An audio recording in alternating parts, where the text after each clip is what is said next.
آپ دیکھ رہے ہیں اردو خبرنامہ، میں ہوں آپ کا میزبان زاہد جاوید۔ پہلے نظر سرخیوں پر۔ امریکہ جھکنے پر مجبور، ایرانی شرائط قبول۔ تاریخی معاہدے پر دستخط، صدر ٹرمپ اور مسعود پزشکیان نے دستخط شدہ تحریر کی شیئر، عالمی رہنماؤں نے کیا خیر مقدم۔ بلاخر باطل سر جھکانے پر ہوا مجبور، امریکہ نے امن معاہدے پر کیے دستخط، ایران کو $300 ارب امریکہ کرے گا فراہم۔ بیلسٹک میزائل رکھنے کا بھی ایران کو دیا گیا حق، امن معاہدے کے اہم نکات میں شامل۔ جنگ کے بجائے مذاکرات کے ذریعے ایران نے کیا بہت کچھ حاصل، ایرانی اسپیکر محمد باقر کالیباف کا بڑا بیان۔ دستخط کے ساتھ ہی مسودے میں تمام نکات نافذ العمل، پاکستانی وزیر اعظم شہباز شریف کا بڑا بیان۔ ایران کو نہیں کیا جائے گا کوئی بھی سینٹ ادا، امریکی نائب صدر جے ڈی وینس کا بڑا بیان۔ ضلع بانڈی پورہ کے لیے وزیر اعلیٰ عمر عبداللہ نے بڑے ترقیاتی پروجیکٹ کا کیا اعلان، ضلع بھر میں مختلف شعبوں میں ترقیاتی پروجیکٹوں کے لیے 100 کروڑ روپے کے ترقیاتی پیکیج کی نقاب کشائی۔ ڈویژنل کمشنر کشمیر انشل گرگ کی زیر صدارت اہم میٹنگ میں 21 جون کو عالمی یوگا دن کے حوالے سے کیے گئے انتظامات کا لیا گیا جائزہ۔ حتمی معاہدہ کے لیے 60 دن کی مدت، کوئی حتمی یا لازمی ڈیڈ لائن نہیں، امریکی صدر ڈونالڈ ٹرمپ کا بڑا بیان۔ ایران اور امریکہ کے مابین دستخط کے فوراً بعد خام تیل کی قیمتوں میں گراوٹ، مارچ کے بعد پہلی بار فی بیرل پہنچا $80 پر۔ اور ریاستی درجے کی بحالی، آئینی مطالبہ، NC سینئر لیڈر میاں الطاف کا بڑا بیان۔ اب پیش ہے خبریں تفصیل کے ساتھ۔ امریکہ اور ایران نے جنگ ختم کرنے کے لیے ایک مفاہمت نامے MOU پر دستخط کر دیے ہیں۔ اس معاہدے پر امریکی صدر ڈونالڈ ٹرمپ نے بدھ کو فرانس کے صدر ایمانوئل میکرون کے ساتھ ملاقات کے دوران پیرس کے ورسلز پیلس میں دستخط کیے ہیں، جبکہ ایران کے صدر مسعود پزشکیان نے تہران میں اس پر دستخط کیے ہیں۔ دونوں رہنماؤں کے دستخط کے بعد ہندوستانی وقت کے مطابق جمعرات کی صبح 5 بجے سے یہ معاہدہ نافذ العمل کیا گیا ہے۔ برٹش براڈ کاسٹ کارپوریشن کی ایک رپورٹ کے مطابق 14 نکاتی معاہدے میں کہا گیا ہے کہ ایران کے پاس کبھی بھی جوہری ہتھیار نہیں ہوں گے۔ اس کے ساتھ ہی اس میں ایران کی تعمیری نو اور اقتصادی ترقی کے لیے $300 ارب کے فنڈ کا بھی اہتمام کیا گیا ہے، تاہم امریکہ کے لیے اس میں حصہ ڈالنا لازمی نہیں ہے۔ یہ معاہدہ امریکہ، ایران اور اسرائیل کے درمیان کشیدگی شروع ہونے کے 4 ماہ بعد طے پایا ہے۔ ٹرمپ انتظامیہ نے اس معاہدے کو کارکردگی پر مبنی قرار دیا ہے، جس کا مطلب ہے کہ ایران کو فائدہ تبھی ہوگا جب وہ اپنے وعدوں کی پاسداری کرے گا۔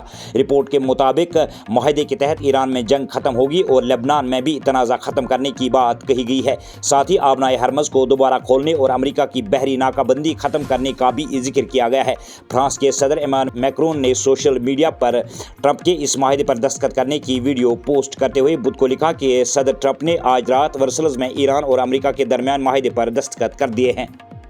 اسلامی جمہوریہ ایران کے اسپیکر محمد باقر کالیباف نے ایک تفصیلی انٹرویو میں تہران اور واشنگٹن کے درمیان طے پانے والے معاہدے پر رد عمل دیا ہے اور اس امریکہ کے ساتھ فوجی مقابلے سے کہیں بڑی کامیابی قرار دیا ہے۔ یاد رہے وہ امریکی نمائندوں کے ساتھ ایرانی مذاکراتی وفد کی قیادت کر رہے تھے۔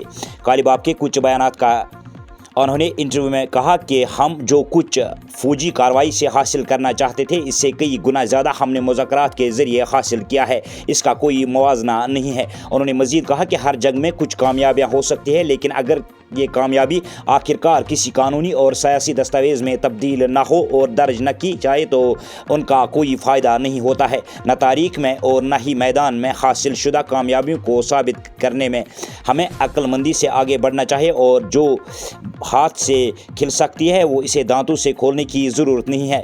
صرف نعرہ لگانا طاقت نہیں ہوتا ہے، اگر آپ دوبارہ نعرہ لگائے اور عمل نہ کرے تو یہ رویہ دشمن کی مدد کا ہے۔ محمد باقر کالیباف نے مزید کہا کہ مذاکرات کا مطلب جھک جانا نہیں، بلکہ عین عقل اور ہوشیاری سے ہم اس مقام پر ہیں کہ اپنے فائدے حاصل کر رہے ہیں۔ پاکستان کے وزیر اعظم شہباز شریف نے امریکہ اور ایران کے درمیان تاریخی اسلام آباد مفاہمتی یادداشت پر الیکٹرانک دستخط کیے جانے کا اعلان کیا ہے۔ انہوں نے اپنے رابطہ ویب سائٹ ایکس پر ایک مفصل پوسٹ میں لکھا کہ متعلقہ حکومتوں کی اعلیٰ ترین سطح پر اس معاہدے پر دستخط ہونا اس بات کا اظہار ہے کہ فریق تنازع کی سفارتی حل کے لیے پرعزم ہے۔ اسلام آباد مفاہمتی یادداشت فوری طور پر نافذ العمل ہوگی اور ابتدائی اقدام کے طور پر ایران فوراً آبنائے ہرمز کو دوبارہ کھول دے گا اور امریکہ فوری طور پر بحری ناکہ بندی ختم کر دے گا۔ بیان کے مطابق پاکستانی شریک ثالث ریاست قطر کی حمایت سے اس اہم موقع کی یاد میں اور تکنیکی سطح کے مذاکرات کے آغاز کے لیے 19 جون 2024 کو سوئٹزرلینڈ میں طے شدہ سرکاری تقریب کی میزبانی کرے گا۔ وزیر اعلیٰ عمر عبداللہ نے آج بانڈی پورہ ضلع کو تقریباً 100 کروڑ روپے کی 18 بڑے پروجیکٹوں کا افتتاح اور سنگ بنیاد رکھ کر بڑے پیمانے پر ترقیاتی پروجیکٹ کو فروغ دیا ہے۔ یہ کثیر شعبہ جاتی منصوبے اعلیٰ تعلیم، سڑکیں، پل، پینے کے صاف پانی، شہری ترقی اور زراعت کے بنیادی ڈھانچے پر محیط ہے، جس کا مقصد مقامی آبادی کو اہم ضروریات کو براہ راست پورا کرنا ہے۔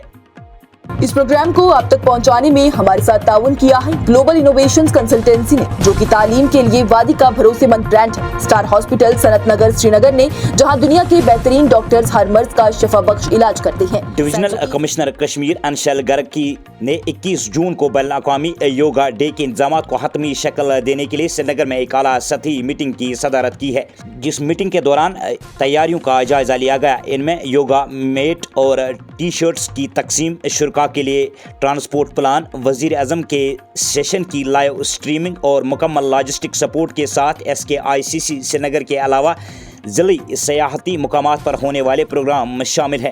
یہ کشمیر میں صحت، تعلیم، کھیل اور میونسپل کے محکموں کی مربوط انتظامی کوششوں کی عکاسی کرتا ہے تاکہ صحت اور ثقافتی رسائی کو فروغ دینے والے ہندوستان کے عالمی یوگا اقدام کی حمایت کی جا سکے۔ ایران اور امریکہ کے مابین امن معاہدے پر دستخط کے فوراً بعد امریکی نائب صدر JD وینس کا ایک متنازع بیان سامنے آیا ہے، جس میں انہوں نے یہ واضح کر دیا ہے کہ ایران کو تعمیر نو کے لیے امریکہ کی جانب سے $1 بھی نہیں دیا جائے گا۔ انہوں نے کہا کہ ایرانی معاشرے کے کچھ عناصر اس معاہدے کو اپنے ملک کے عوام کے سامنے زیادہ سے زیادہ مثبت انداز میں پیش کرنے کی کوششیں کر رہے ہیں۔ JD وینس نے یہ واضح کر دیا کہ ایران کو $300 ارب کیا 1 سینٹ بھی نہیں دیا جائے گا۔ ایران امریکہ امن معاہدے پر صدر ٹرمپ اور مسعود پزشکیان کی جانب سے دستخط کیے جانے کے فوراً بعد خام تیل کی قیمتوں میں فوری طور پر گراوٹ آ گئی ہے، جو کم ہو کر $80 فی بیرل تک پہنچ گئی ہے۔ یہ مارچ کے بعد پہلی بار ہوا ہے کہ خام تیل کی قیمتوں میں اس قدر گراوٹ درج کی گئی ہے۔ اسی کے ساتھ یہ خبرنامہ ہوا اختتام پذیر، دیجیے اجازت، اللہ نگہبان۔